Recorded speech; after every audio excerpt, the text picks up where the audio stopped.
Here's your host, Steve Yusko. Welcome to the show, music lovers. So glad to have you here. I always talk about the wellspring of talent that we have here on Long Island, and today is not going to disappoint you. I have Tom Moran, great singer-songwriter. We talk about his Tiny Desk audition for NPR, as well as some great tips on how he develops the muse and how he progressed in his musical journey. Hey, let's get started. Hey, everybody. I am so excited today. I have a returning guest to the Long Island Sound podcast. He's a singer-songwriter from the South Shore. I don't know, North Shore, South Shore, there's this kind of back and forth, Some of the people in Huntington claim to be the best singer-songwriters. I'm kind of torn between two shores. But I want to welcome back to the Long Island Sound podcast, Tom Moran. Hey, Tom, good to see you. Good to have you back. Good to see you, too. So you've got a lot going on. You've got some new releases coming out. But before, we're going to leave the new release towards the end of our conversation, if that's okay with you. Okay. But as I was saying off camera, I saw that you put together a Tiny Desk NPR video. Tell me about how you found out about it. I've seen the Tiny Desk thing, but I didn't think it was opened up for an audition, so to speak. Well, I've known of the Tiny Desk thing for a long time. I've seen a lot of my favorite artists. I've discovered artists on there too. And last year, a friend of mine said, "Oh, they're doing the contest. You should submit." And I was like, I didn't know what it was. So I looked it up, and I thought, why not? For fun. It's a free contest. That's the reason why I did it. Because if I had to pay, I probably wouldn't have done it. But right. You make a video. You record yourself playing an unreleased song. You can't be a signed artist. Okay. And you put it up on YouTube. You send the link to the NPR website. And, many people submit. And they pick a few finalists and one top winner who I guess goes and does an official Tiny Desk concert. And and then you're called into their studio, I guess, in Manhattan. Yeah, you go and do a real NPR Tiny Desk, and it's great exposure, and people have launched their careers doing that. Yeah. So are there parameters as far as length or anything like that? Besides you being an unsigned artist, original music, obviously, you're not going to do a cover on, I would assume, right? Are there any other restrictions or regulations? Yeah, it has to be an original song, unreleased, can't be signed, and can't be no lip singing. It has to be very live and very raw. So They really encourage you to use, one camera, no editing, maybe one microphone, like very, very raw audio. So that's what I did. I just threw up one microphone and a camera and tried to get the lighting as good as I could and made it very simple. You want to say what song you did? Yeah, it's called Feel It. It's a folk, finger-picked, kind of drop D tuning. It reminds me a little bit of Nick Drake. And I wrote it in New Jersey a few summers ago. And it just kind of sat in my phone for a while. And when I decided I was going to enter this year, I was like, well, what am I going to do? It has to be unreleased. And that song was the first thing that popped in my head, so I just went for it. All right, so you've got the Tiny Desk thing, you've put it in, and now it's going to be like at least a few weeks before you hear anything back. Do the winners just hear back, or do they thanks for sending that in and that's it, or you don't know? They send some emails out. They kind of go into my promotions folder. So I don't know. I just figure, if I win, I'll get an email about it, but I'm not expecting anything like that. I kind of just entered for the experience and for fun, And you never know. You never know who the judges are or who's going to see it. And yeah, it's true, And we touched on this off camera. Is you have to have that certain, as I would imagine, as a full-time musician, you have to have that tenacity of keep on creating, keep on doing, because you never know when certain things are going to hit. And personally, even with the podcast, I find That's probably the biggest struggle. You know, you enjoy what you do, you enjoy your art, and you keep creating to create. And wherever the wind blows, it might blow that leaf of a song in front of somebody that takes you in a new direction, which is great. You know, and that's why we do social media, and that's why we dangle the little lore of who we are out in the marketplace to people see us out there.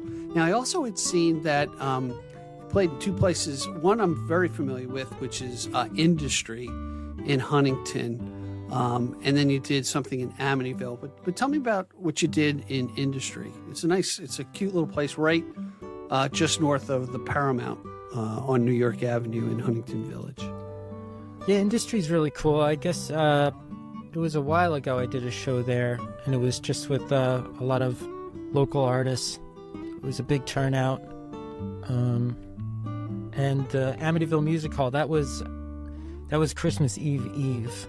Oh, wow. And the Industry show was just a solo acoustic show. And Amityville Music Hall was with the band. And that was a big one. We filmed it, we recorded it, and I got the audio and I mixed it myself and edited all the videos together, and so we kind of have a full concert that you could check out on YouTube. Oh, nice. And I chopped that up into little bits, and I've been posting that on Instagram and everything.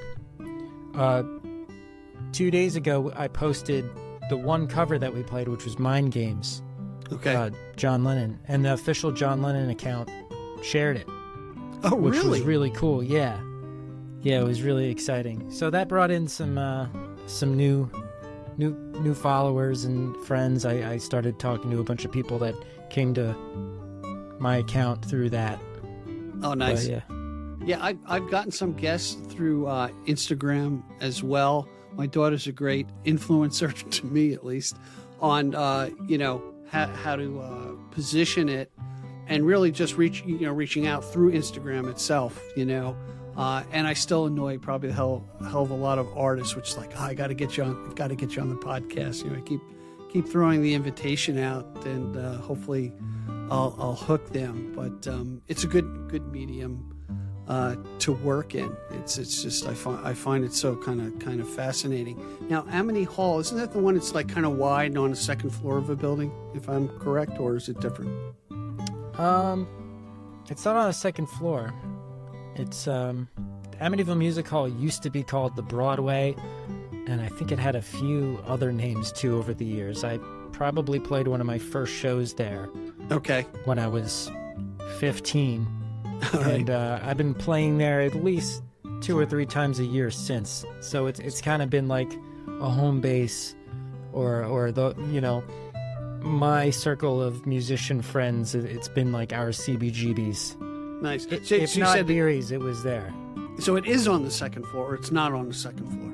It's not on the second floor. Although you do go upstairs to get inside. Okay. You know what it is? I'm confusing that with a place in Lindenhurst, which has a second floor, and it's kind of like a wide setup with theater seating. It's kind of like a children's workshop theater that I saw Jim Small did something there. It was really kind of pretty cool. It was great for recording too, because just the way the room is set up, it's not very deep. The audience is very intimate and very, very close. So it was kind of neat. Tell me about the band that you've put together. So let's give some kudos out to the guys who play with you. Sure. Well, Al Katkowski is on bass. I met him many years ago at an open mic night, and he runs a music night at Leaky Lifeboat on Merrick Road called 1 and 1, where he'll have local artists come in and they'll do one cover and one original. Okay. And then somebody else will come up and do it, and it kind of turns into like a Nashville-style song circle where you'll get up and do a short set multiple times throughout the night. It's been a great way that musicians can meet each other and work together, and he's been doing it a while, and he's an amazing person. There's also Derek Smith from Rice Cultivation Society and a band called Knot, he plays guitar. Johnny Potts on drums, and for that show, is Potts his real name, or is that his drummer name? That's his drummer name. Okay. And for that show, like Alicia Keys, right? Yeah, exactly. Okay, all right, got it. It's one of my favorite stage names I've ever heard, and I love calling him Johnny Potts. Nice. And on piano that night, we had Cole Forder, and that was his first show with us, and I'm hoping that he'll be playing with us more. I think he's going to school, but Cole Fortier? Yeah, I said his last name wrong. Yeah, but he's extremely talented. Oh my God, I saw him, and his dad's a pretty renowned musician as well. They both are a very, very talented family.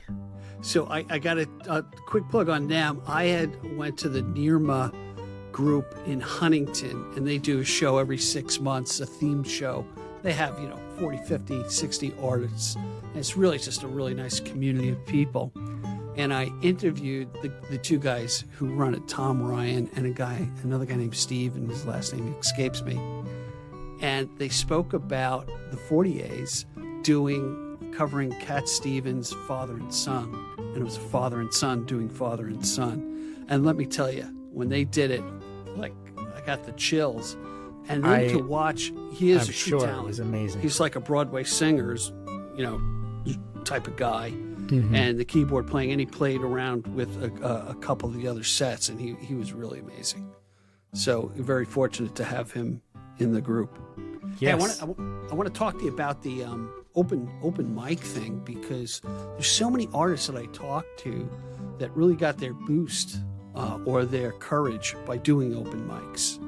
And I went to an open mic the other night. There's a place out in Bayport. It used to be called the Gray Horse Tavern. And now it's called People's Pub. And it's a great place. Nice restaurant, nice little stage, bar area. I interviewed David March, who's a bass player for Miles to Dayton and the Cassandra House Band. Really great guy. Nice guy, very talented guy.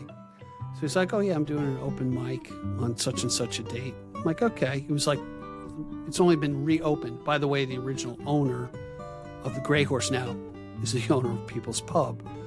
And when I went there, I was like, the place was packed. I was not used to open mics being packed, Mm-hmm. It must be a good one. It was packed with musicians. They had over 35 people come up and play. I'm old, so I couldn't stay out late that night, but my friend Mike Nugent came along and ran into a lot of people in the music community. That's a place you should play for sure. It's really got a nice stage. It's just a perfect place. So I used to host a open mic night in Lindenhurst at a place that's no longer there called The Spoon. I don't know if you remember it. No. It closed years ago, but for some reason I was like 16 and I went in there and I was like, do you need an open mic host? Do you want to have and they gave me a night and I hosted one. I think I did it for about 2 years. And that played a big part in me kind of getting comfortable alone up on, behind a microphone in front of a room full of people. Yeah, it was cool. Yeah, it's really neat.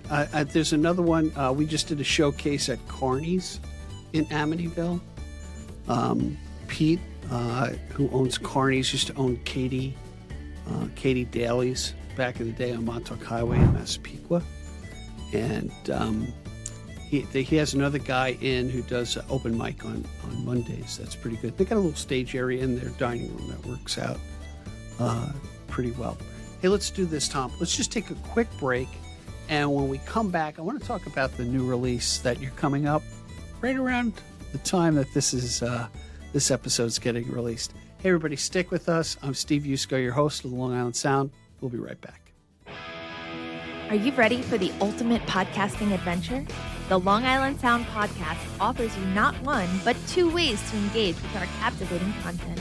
Tune in to our audio podcast on your favorite platform and let your imagination paint vivid pictures of Long Island stories.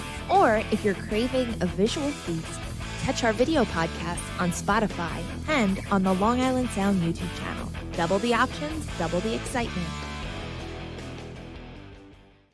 Everybody, we are back with singer-songwriter Tom Moran. Tom is gracing me with his second appearance here on the Long Island Sound podcast. I'm so happy to talk to you, Tom, again. But Tom, we were talking about open mics. And there's a common denominator for many artists where open mics really gave them, like you, the courage to sing and perform in front of people. So imagine, I'm going to use your imagination here. Imagine I'm a young singer-songwriter, and I come up to you after an open mic that you're hosting, and I say, Tom, what do I need to do? How can I make it? How can I be happy as a full-time musician? What's some of the advice that you would give that person? Probably would be something very different than what I would have said even 2 years ago. Okay. But now I would say learn to do everything on your own. Get recording equipment and learn how to use it. Learn how to make an album with a laptop and one microphone, if you can. And you can, because it's easier than you think. It just takes experience messing around and learning as you go. I would say do cover gigs. It forces you to learn all your favorite songs, and you can get paid really well to get in front of a full bar on a Thursday, Friday night, or a wedding like I do, and you get incredible experience. You're going to get that 10,000 hours, as they say, in a lot faster that way. And when it comes to content, the dirty word, content, get yourself into that. Start filming yourself in your process. Write a lot of songs. Don't worry about them being bad. In fact, you have to write a lot of bad ones to get to a good one. And I've been writing songs for over 20 years now, and that's still the way it is. Like, you got to write 5 crappy songs that you end up throwing away before you write the one that you're like, I like this one. I'm going to keep this one around.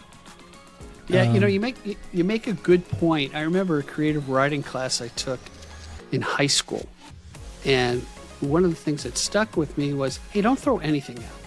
Write it down. No. Put it down. Even if you Turn give up the on page. it, if you think there's like something about this is good, you keep it in the voice memo, you put it in a folder, because you're gonna go back and listen to that stuff and be like, I forgot about this.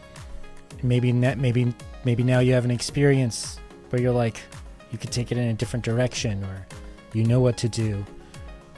And one of the biggest things that I feel like I kind of figured out in the last 2 years is, if you have that moment of inspiration and you write a chorus or just something, there's a nugget, a melody or something, don't record it and say, okay, that's great, I'm going to come back to that and finish that another time.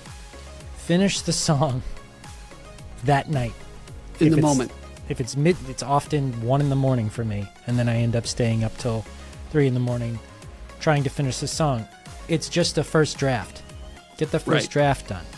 Let a couple of the lyrics be cliche and kind of hokey. You're gonna end up editing them. You're gonna end up changing things, but when you first have that moment of inspiration, you have to finish the song, or at least go until you know that you're not going to. Yeah, and I'll validate that. I read, and I keep going back to Rick Rubin's book, The Creative Act. I don't know if you know of that book. I've listened to podcasts. I love listening to him talk. Tragmanagration, some weird name, right? Yeah, I listened to a couple of them as well. And as an offshoot of that, I always wanted, my podcast too long, too short. I think he went on for like 2 hours and 20 minutes talking to his guests. I'm like, man, that's a stream of consciousness dive into things. But Rick Rubin's book, it's called The Creative Act, A Way of Being. Oh, there it is. Yeah, great. Yeah, I haven't read it yet, but I've listened to a few podcasts, and He has a lot of great and insights. it's an easy read because they're really kind of short chapters. And the other validation I want to throw at you as well is Neil Young said the same thing. He said, if it hits you, stick with it, do it. Bang it out and work it. Because if you say, I got a piece that's good, I'll come back to it, you're a different person than at that moment when the muse kind of hit you. Yeah, the inspiration is fleeting, and if you, I feel like there's something kind of mystical about it, or at least that's how I like to look at it. If you pass on it and you say, I don't need to go into this now, I'll save it for later, it's going to leave you. It's going to say, you don't want this inspiration? All right, I'm going to fly off and enter some other artist's bedroom or, writing space. Right. So let's review. So the first thing you said is learn everything you can about the process itself, the recording process. We all have a studio, a video studio, a recording studio on our smartphones. Learn different recording software. I mean, I use Audacity. It's a real basic thing, but it's good enough for what I do to clean things up, and I've learned it over the past couple of years. Some really kind of neat tricks to make my squeaky Mickey Mouse voice sound a little bit better. So that's number one. What was number two? I think I said do cover gigs, which is something I would not have said 2 years ago to somebody. I was very cool, or at least I thought I was. And many musicians are looked down on the whole cover gig thing, but it's only because they've never done it and they haven't experienced how beneficial it can be. Right. And you reference the old 10,000 hour idiom, which basically, if you spend 10,000 hours doing anything, you're going to eventually get proficient at it, or lose your mind and go crazy, or both. Yeah, and if it's singing live or playing live music, that's a muscle that you got to work out. If you say you're putting out your own original music and you play a few shows a year, when you get up for that rare show, you want to be really comfortable in front of a room full of people, and you want your voice to sound really good. You want to be comfortable on that microphone, and you're not going to be comfortable if you're only playing 3 shows a year. But if you're gigging 3-hour, 4-hour gigs, doing covers and throwing in your originals, you're going to be a lot better and a lot more comfortable, and that's what I get out of it. Right. And I'll agree with you on that. We recently did a showcase, and I had many friends who were there, and I asked for their honest feedback, and the artist it was all originals, okay, which was great. His original music was really great. But the feedback I got was, hey, it'd be nice if you threw in some familiar stuff that we know to bring us in closer to you. You know what I'm saying? Yeah, I think that it depends on, I guess, the kind of music you're playing. Right.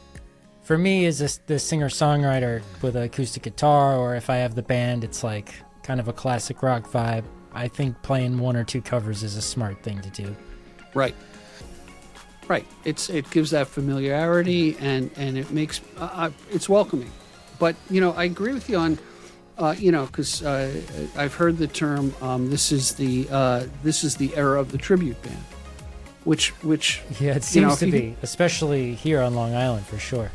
Oh my God! And it's a money thing. You know what I mean? If it's going to draw a fan base that likes the original artist, right, who's familiar with the music, and there are great musicians out there that can emulate everything, like every lick about the Allman Brothers that ever played, which is interesting, but it's also can be confining too.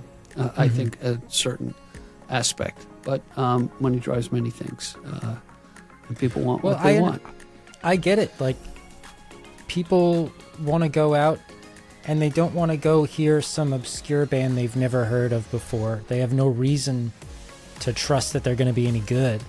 Right. Right. Yeah, a lot of bands complain about, like, oh, people don't support local music. It's like, well, give them something. you know, if you played a couple of covers of songs that you know they might like, and you do it really good, maybe they'll have a really good time, and then they'll want to go out and see bands more. I agree, and you'll grab their attention. You know, so yeah, it's kind of like the music scene or live music culture when it comes to original music is kind of doesn't really think too much about what the potential fans might want, you know. Because I certainly don't go out to a random bar on a Friday night and be like, I'm going to go to a place where a bunch of local bands that no one's ever heard of are playing and really listen to them and find one that I can be passionate about. I don't do that. Right, You know? right. I don't think anybody does. Yes, yeah. You know, there's the party segment of I want to go out and have a great time and rock out. But if I knew that there was a bar nearby where, I heard about, you know, the bands that play there, they put on a great show, you know. I think that's how it was back in the 70s and 80s. I mean, all the bar bands, they were doing a lot of covers. Oh yeah, absolutely. They were putting on a show. They weren't going, all right, everybody shut up and listen to this song that I wrote. You know? Shut up and listen. We're very artsy and take us very seriously. It was like, no, it's a party, and you're kind of hosting the party. Like, you got to give the people what they want. It's very true. You know, there was two things I learned over the past couple of years, and some insight from. He's a great blues guitarist. His name is Kerry Carney, and Kerry says, "I know I'm successful with an audience when people get up to dance." And that's his threshold to say they're telling me they're enjoying it. And then we've had at our little beach club here in Babylon, we've had, you know, a couple of bands, and the requirement of the board was and it's mostly the ladies wanted this, we want something we could dance to. You know, we're at a party. We want to dance want to have a good and celebrate. Time. So you got to accommodate that, you know. The other thing, and this is going to be the old man bugaboo thing. The other thing that drives me crazy about venues, and maybe it's more now with a lot of the breweries that are popping up, right, is there's, it's not all of them, this is generalization, but they don't pay attention to the acoustics in their room, and you hear bands playing, and it's like, oh my God, I feel like I'm in a tin can, because it's so echoing through, and it was, you know, between the conversations that people are trying to have, you know, just because you're social, and the echo just had a clash. And I won't name the brewery we went to, but it's just like the music was good, but it was just not being delivered in a place that was tuned to how the acoustics should be, you know?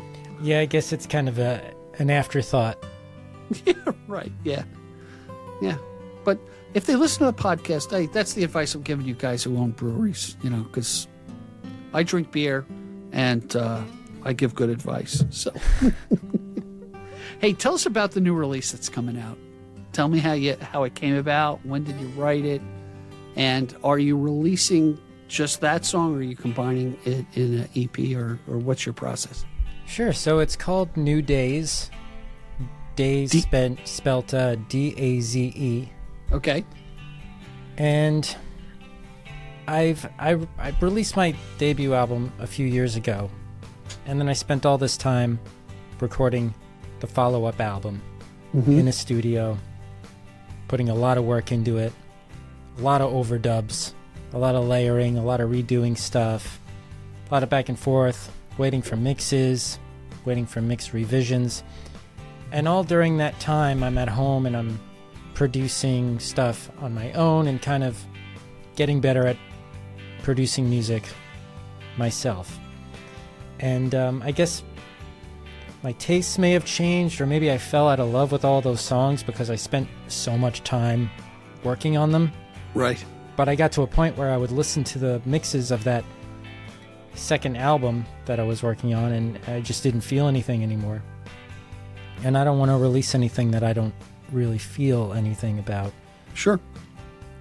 So I decided, instead of doing a second album, I just want to record one song by myself, not show it to anybody, not ask anybody, hey, listen to this, let me know what you think, you know? Record it myself and put it out. And then once that song is out, I'm going to do another one. If it's once a month, once every other month, that's what it'll be. That's just what I want to do for a while, because I want to release a song while it's still happening. Right. You know? Right. Not, oh, I recorded that a year and a half ago, and I don't even relate to it anymore. Like, I want to record it and release it. You know, because that's where all the excitement is. And Yeah, that's it's why right. And I you know, do this. from a consumption, for the consumer side of it, you know, you're keeping things fresh for your audience. You know, And it's going to keep me busy, and I need to be busy.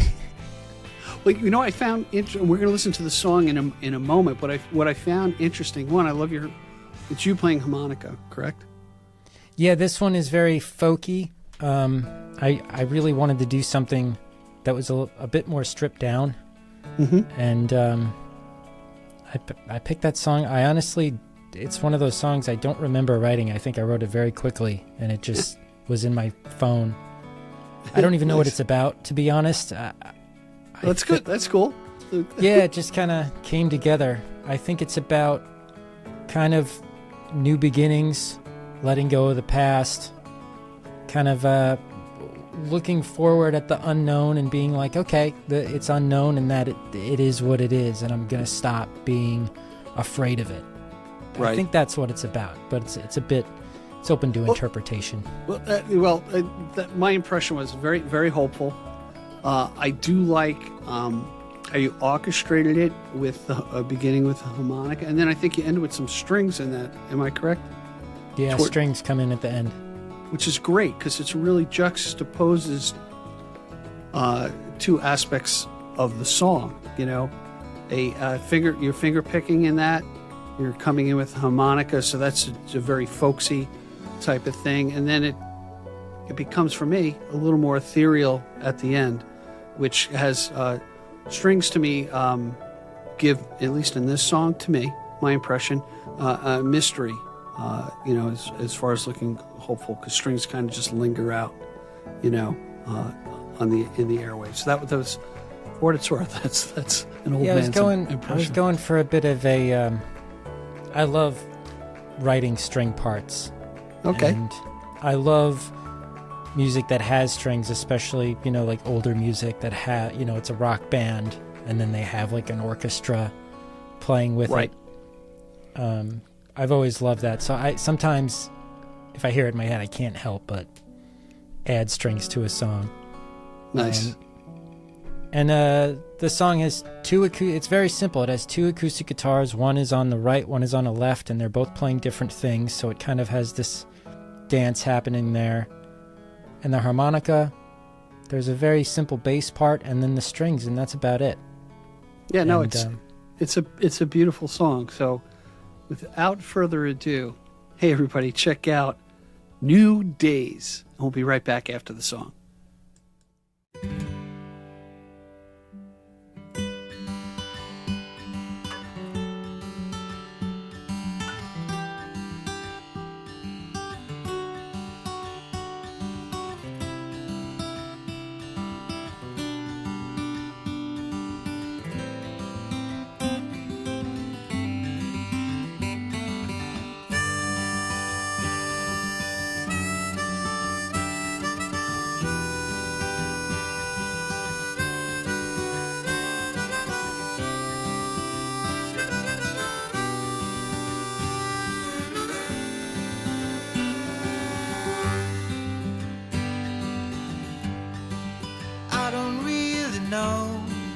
If I'll come to find a place where I belong, a way to be defined.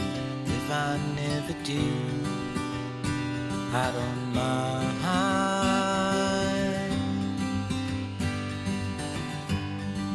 What I really want is all I really need.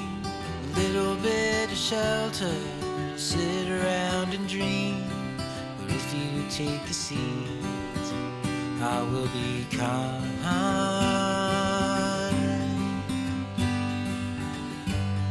'Cause I'm trying to be a little more free to open the door. And I tell you what for, when I see you again, gonna see you again. I just don't know when.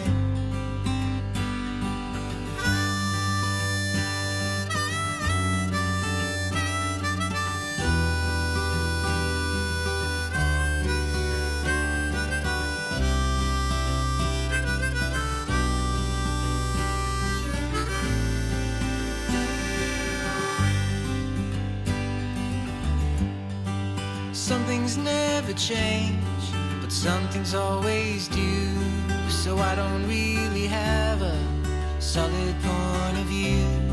I just keep trying to stand here in the light.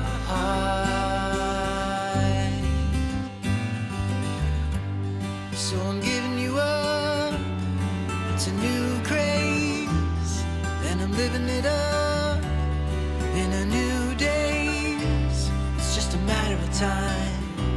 It's just a matter of time. It's just a matter of time. And I'm trying to be a little more free to open the door. And I'll tell you what for, and I'll see you again when I see you again. I just don't know when. I just don't know when. I just don't know when.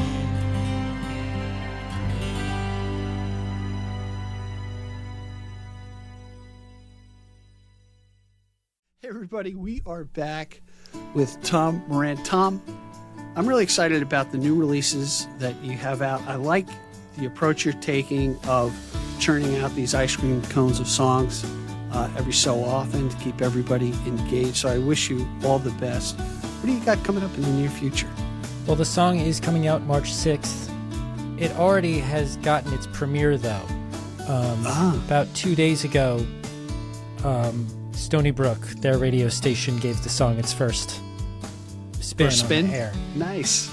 John Ottavano, I have to thank him for that. So that was exciting, but it officially comes out. It'll be on Spotify, so go and give it a ton of streams if you can. Follow me on Instagram and all that at Tom Moran Tunes is my handle. And we'll have it. Day, we'll have everything in the description below, so you'll see some hyperlinks there. Those are watching the video. And the day after the song comes out, I'm playing a show in Brooklyn at a place called Sleepwalk on Bushwick Avenue. It's right by the subway station. It's a really cool spot, so I'm excited about that. Be a good way to celebrate the new song coming out. And I believe I'm going to be playing at Arlene's Grocery as well. Oh, excellent. In April. The exact date is not figured out yet, but as soon as I know it, I'm going to be promoting it. So, Great. Yeah, we did a show. I had 3 different groups play there. Their sound guy is the best. I mean, one of the best places to play. Yeah, absolutely. So we'll help with what promotion we can with that. Hey Tom, it's always a pleasure to talk to you. I really love your music, and I wish you all the best. And thanks for being on the Long Island Sound podcast. Thank you, Steve. It's always great to talk to you. Hopefully we'll have another song coming out soon, and I'll be coming back. All right. Be well, everybody. We'll see you next time. Thank you for joining us today. I appreciate the time you spent with us. Please subscribe and comment and visit us at gigdestiny.com. Till next time, be generous with your joy, keep your spirits high, and let the music take you on a journey. Be well. Peace.